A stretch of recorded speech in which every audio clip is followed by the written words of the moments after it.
বাংলাদেশের প্রতিটি ঈদের সকালে একটা নীরব যুদ্ধ শুরু হয়।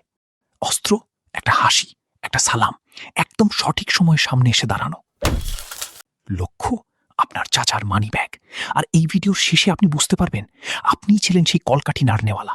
আপনি শুধু এর গাল ভরা নামটা জানতেন না। আপনি ভাবেন সালামি খুব সাধারণ একটা ব্যাপার, একটা প্রথা, ছোট্ট একটা উপহার। আসলে তা নয়। এটি হলো বেশিরভাগ বাংলাদেশি শিশুর চালানো প্রথম সফল মনস্তাত্ত্বিক অভিযান। এবং তারা এতে জেতে।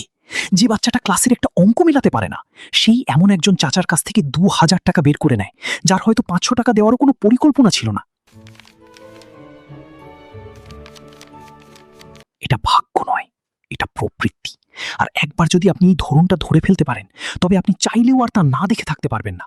বাচ্চাদের মধ্যে, সহকর্মীদের মধ্যে, কিংবা ঠিক এই মুহূর্তে আপনার পাশে বসে থাকা মানুষটার মধ্যেও। You think you can see right through me? Watch and learn. ঈদের সকালে সদর দরজার দিকে খেয়াল রাখুন। কোনো আত্মীয় ঘরে ঢোকার মুহূর্তেই, তারা জুতো খোলার আগে, এমনকি দম নেওয়ার আগেই একটি বাচ্চা সামনে এসে হাজির হয়। সালাম, কোলাকুলি, চোখে চোখ রাখা। এটা কোনো স্নেহ মমতা নয়, এটি হলো নিছক সামনে আসার প্রভাব। ১৯৬৮ সালে যার নামকরণ করেছিলেন মনোবিজ্ঞানী রবার্ট জায়ন্স। আপনি ইতিবাচক পরিবেশে একটি মুখ যত বেশি দেখবেন, তাকে তত বেশি পছন্দ করবেন।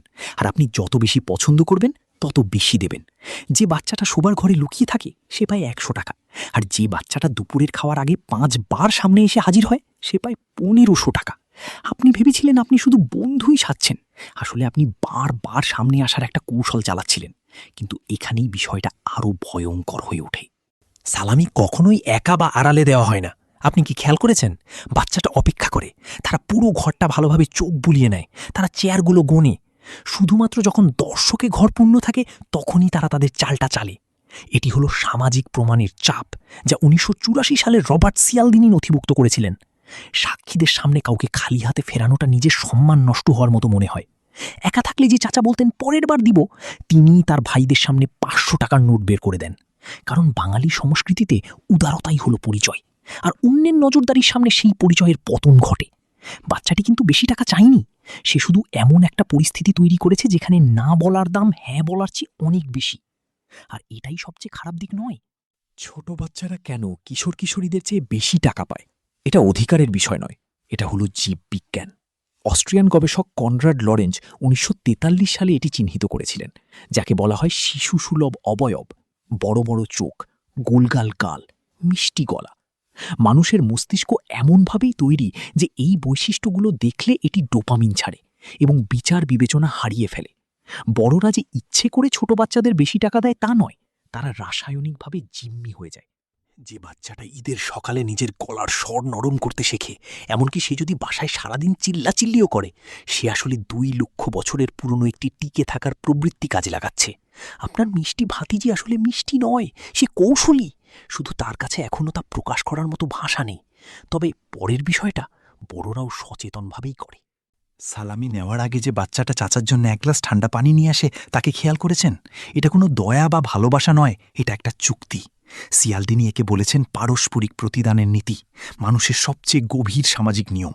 কিছু গ্রহণ করলে মস্তিষ্ক এটিকে একটি ঋণ হিসাবে চিহ্নিত করে, আর সেই ঋণ শোধ করতে হয়। এবং অনেক সময় যা দেওয়া হয়েছিল তার চেয়ে বেশি মূল্যে শোধ করতে হয়। ১ গ্লাস পানি, ১২ সেকেন্ডের পরিশ্রম, ফিরে আসে ৫০০ টাকা হয়ে, কখনো কখনো ১,০০০ টাকা। এর লাভের হার প্রায় ৮,০০০%। শেয়ার বাজারের ব্যবসায়ীরা এমন লাভের স্বপ্ন দেখেন, আর একটা ৯ বছরের বাচ্চা সকালের নাশতার আগেই সেটা করে ফেলে। এবং এরপর এটা আরও তীক্ষ্ণ হয়।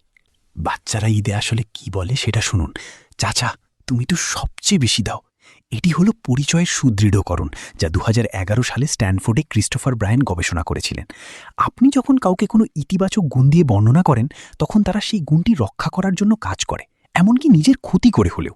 যে চাচাকে উদার বা দানশীল বলা হয়েছে, তিনি কিছুতেই ২০০ টাকা দিতে পারেন না। ওই তকমাটাই তাকে সেটা করতে দেবে না। বাচ্চাটি বেশি টাকা চায়নি, সে শুধু তাকে একটি পোশাক পরিয়ে দিয়েছে, আর দাঁড়িয়ে দাঁড়িয়ে দেখেছে সে সেটা পরছে।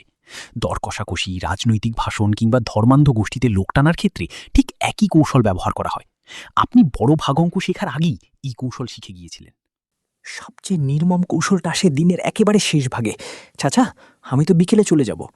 এটি হলো দুষ্প্রাপ্যতার কৌশল, যা 1975 সালে স্টিফেন ওরচিল চিহ্নিত করেছিলেন। কোনো কিছু সময় শেষ হয়ে আসছে জানলে হঠাৎ করেই সেটার মূল্য বেড়ে যায়, আর কিছু না করার অনুশোচনা তখন অসহ্য হয়ে ওঠে। যে চাচা সারাদিন ভেবে চিনতে 300 টাকা দিতেন, ট্রেন ছাড়ার 2 ঘন্টা আগে তিনি 1000 টাকা দিয়ে দেন, কারণ টাকার চেয়ে অনুশোচনার দাম অনেক বেশি। বাচ্চাটি কিন্তু অনুনয় বিনয় করেনি, সে শুধু ক্ষণগণনা শুরু করে দিয়েছিল। এতক্ষণ যা শুনলেন, ঠিক এই জায়গাটায় এসে তার সব কিছুর মোড় ঘুরে যায়। আপনি ভাবছেন এই বাচ্চারা খুব ধুরন্ধর, তারা তা নয়। আসল চতুরতার জন্য সচেতনতার প্রয়োজন।